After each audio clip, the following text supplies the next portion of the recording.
ಹೇ guys, welcome back. Last time ನಾವು ಒಂದು virtual mission ಹೆಂಗೆ ಕ್ರಿಯೇಟ್ ಮಾಡಬೇಕು ಮತ್ತು ಒಂದು MongoDB ಹೆಂಗೆ ಇನ್ಸ್ಟಾಲ್ ಮಾಡಬೇಕು ಅಂತ ನೋಡಿದ್ವಿ. ಸೊ ಅದೇ ಥರ ನೆಕ್ಸ್ಟ್ ಪಾರ್ಟಲ್ಲಿ ಏನು ಮಾಡ್ತಿದ್ದೀವಿ ಅಂದರೆ, ಇನ್ನೊಂದು ಸರ್ವರಲ್ಲಿ we're going to start Flask ಅಪ್ಲಿಕೇಶನ್ನ ಡಿಪ್ಲಾಯ್ ಮಾಡ್ತಿದ್ದೀವಿ.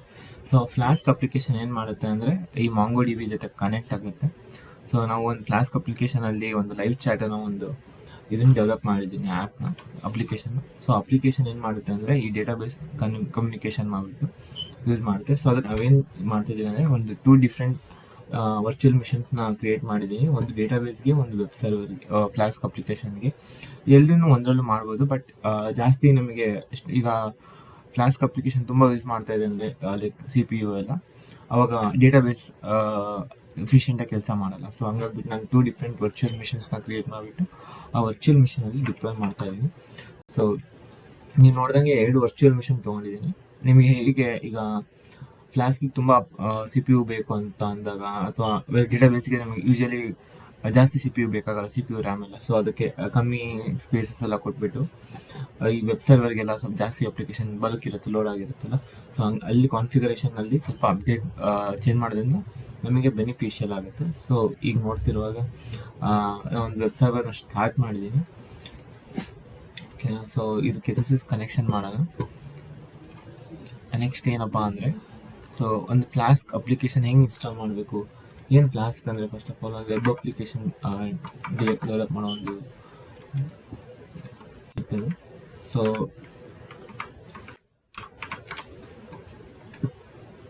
ಅದು ಒಂದು ವೆಬ್ ಅಪ್ಲಿಕೇಶನ್ ಇದೆ. ಸೊ ಇಲ್ಲಿ ನೋಡುವಾಗ ಇದು ಒಂದು ಲೈವ್ ಚಾಟ್ ಕ್ರಿಯೇಟ್ ಮಾಡುತ್ತೆ. ಅದನ್ನು ನೋಡೋಣ ಹೇಗಿರುತ್ತೆ ಅಂತ ಫಸ್ಟ್ ಆಫ್ ಆಲ್. ಓಕೆನಾ, ಸೊ ಇದನ್ನು ಕ್ಲೋನ್ ಮಾಡ್ತೀನಿ. ಓಕೆನಾ, ಫಸ್ಟ್ ಪ್ರಾಜೆಕ್ಟ್ ಒಳಗಡೆ, ಇದು VM ಒಳಗಡೆ ಈ ಪ್ರಾಜೆಕ್ಟ್ನ ಒಂದು ಕ್ಲೋನ್ ಮಾಡ್ತೀನಿ.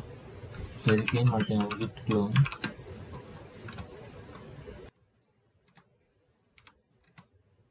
ಓಕೆ, ಕ್ಲೋನ್ ಆಯಿತು ಈ ಪ್ರಾಜೆಕ್ಟ್.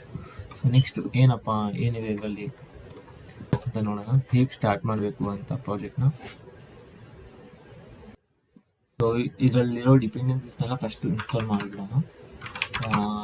ಫಸ್ಟ್ ಆಫ್ ಆಲ್ ನೀವು ಕ್ಲೋನ್ ಮಾಡಿದ ತಕ್ಷಣ ಇದರಲ್ಲಿ ಎಲ್ಲ ಡಿಪೆಂಡೆನ್ಸೀಸ್ ಇರುತ್ತೆ. ಸೊ ಫಸ್ಟು ಏನೇನಿರುತ್ತೆ, ಲೈಕ್ ರಿಕ್ವೈರ್ಡ್ ಫೈಲ್ಸ್ಗಳು ಏನೇನಿದೆ ಎಲ್ಲ ನೋಡಿಕೊಂಡು ಎಲ್ಲ ಇನ್ಸ್ಟಾಲ್ ಮಾಡಬೇಕಾಗುತ್ತೆ.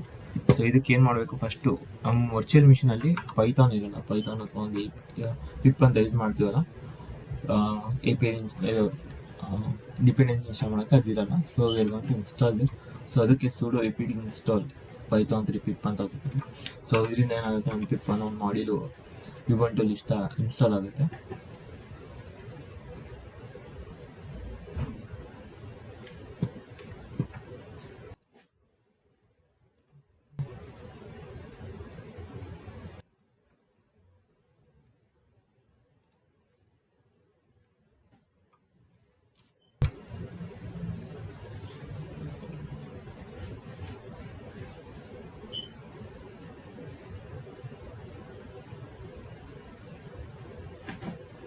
ಸೊ ಈಗ ಪಿಪ್ ಅಂತ ಇನ್ಸ್ಟಾಲ್ ಆದಮೇಲೆ ನೆಕ್ಸ್ಟ್ ನಾವೇನು ಮಾಡಬೇಕಂದ್ರೆ, ಅದರೊಳಗಿರೋ ಡಿಪೆಂಡೆನ್ಸೀಸ್ನೆಲ್ಲ ಈ requirement.txt ಹಾಕಿದ್ದೀನಿ.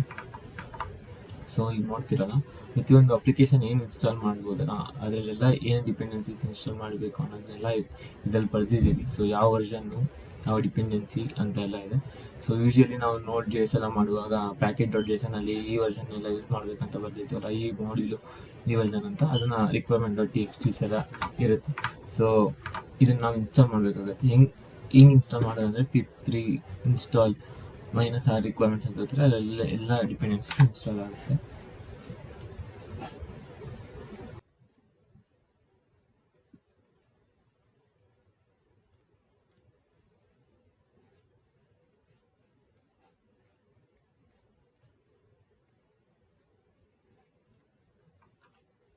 ಸೊ ನೆಕ್ಸ್ಟ್ ಏನಪ್ಪ ಅಂದರೆ, ಇಲ್ಲಿ ಈ ಫೈಲಲ್ಲಿ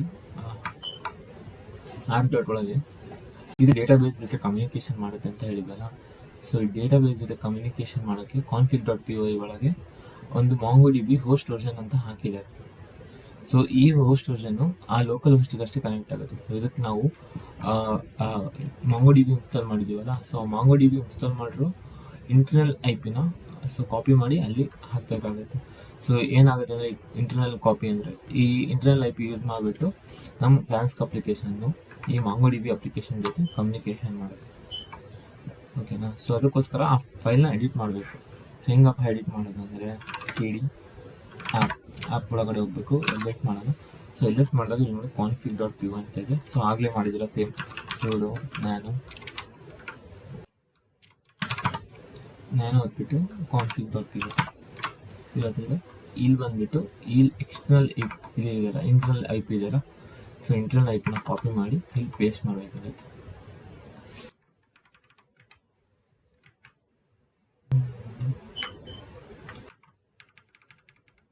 ಸೊ ಇದರಿಂದ ನಮ್ಮದು ಫ್ಲಾಸ್ಕ್ ಅಪ್ಲಿಕೇಶನ್ ಈ MongoDB ಜೊತೆ ಕನೆಕ್ಟ್ ಆಗುತ್ತೆ. ಓಕೆನಾ. ಸೇವ್ ಮಾಡಿದೆ ಇದನ್ನು. ಸೇವಿಂಗ್ ಮಾಡಿದೆ ಅಂದರೆ ಕಂಟ್ರೋಲ್ ಓದ್ಬಿಟ್ಟು ಎಂಟರ್ ಓದ್ಬೋದು. ಆಮೇಲೆ ಕಂಟ್ರೋಲ್ X ಒತ್ತಿದ್ರೆ ಕ್ಲೋಸ್ ಆಗುತ್ತೆ. ಸೊ ನೋಡೋಣ ಚೇಂಜ್ ಆಗಿದ್ದೇನೆ ಇಲ್ಲ ಅಂತ ಫೈಲು. ಸೊ ನಾನು ಈ ಕ್ಯಾಟ್ ಮಾಡಿದಾಗ ಯು ಕ್ಯಾನ್ ಸಿ ಇದು ಅಪ್ಡೇಟ್ ಆಗಿದೆ ಅಂತ. ಸೊ ಬಂದುಬಿಟ್ಟು ಸರ್ವರ್ ಸ್ಟಾರ್ಟ್ ಮಾಡೋಣ ಬನ್ನಿ. ಸೊ ಸರ್ವರ್ ಹೆಂಗಪ್ಪ ಸ್ಟಾರ್ಟ್ ಮಾಡೋದು ಅಂದರೆ ಪೈಥಾನ್ ರನ್ py ಅಂತ ಹೇಳ್ತಿದ್ರೆ ಆಯಿತು. So first of all LS ಮಾಡೋಣ. ಸೊ ಈ run.py ಇದೆಯಲ್ಲ, ಈ run.py ಹಚ್ಚಿದ್ರೆ ಒಂದು ಸರ್ವರ್ ಸ್ಟಾರ್ಟ್ ಆಗುತ್ತೆ ನಮಗೆ. ಅದೆಲ್ಲ ಕಾನ್ಫಿಗರೇಷನ್ ಆಗಿರುತ್ತೆ. ಸೊ ನೆಕ್ಸ್ಟ್ ಟೈಮ್ ನಾನು ಹೆಂಗೆ ಈ ಥರ ಒಂದು ಅಪ್ಲಿಕೇಶನ್ನ ಡೆವಲಪ್ ಮಾಡೋದು ಅಂತ ಹೇಳ್ಕೊಡ್ತೀನಿ ಅಂತ. ಸೊ ಈಗ ನೋಡ್ತಾ ಇದ್ದೀರಲ್ಲ, ನಮ್ಮದು ಒಂದು ಸರ್ವರು ರನ್ ಆಗ್ತಾಯಿದೆ. ಯಾವ ಪೋರ್ಟಲ್ ರನ್ ಆಗ್ತಾಯಿದೆ, ಇದ್ರಲ್ಲಿ ರನ್ ಆಗ್ತಾಯಿದೆ. ಸೊ ಹೇಗೆ ಇದನ್ನು ಆಕ್ಸೆಸ್ ಮಾಡ್ಬೋದು ಅಂತ ನೀವು ಹೇಳ್ತೀನಿ ನಾನು.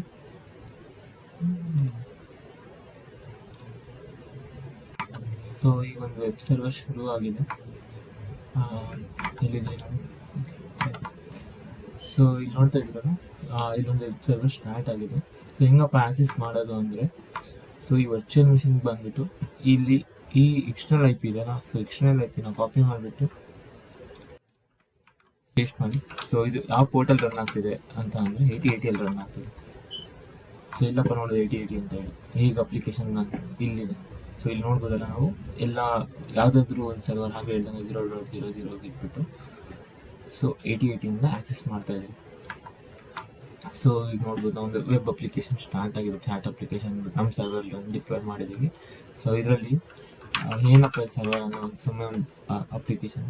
ಸೊ ಇದರಿಂದ ನಾನು ಒಂದು ಅಪ್ಲಿಕೇಶನ್ ಹಾಯ್ ಅಂತ ಕಳಿಸಿದ್ರೆ ಈಗ ಹಾಯ್ ಅಂತ ಒಂದು ಮೆಸೇಜ್ ಬರುತ್ತೆ. ಸೊ ಇನ್ನೊಬ್ಬ ಯಾರಾದರೂ ಇನ್ನೊಂದು ಸರ್ವರಲ್ಲಿ ಆಕ್ಸೆಸ್ ಮಾಡ್ತಿದ್ದಾನೆ ಅಂದ್ಕೊಳ್ಳಿ, ಅವನ ಹೆಸರು ಮನೋಜ್ ಅಂತ.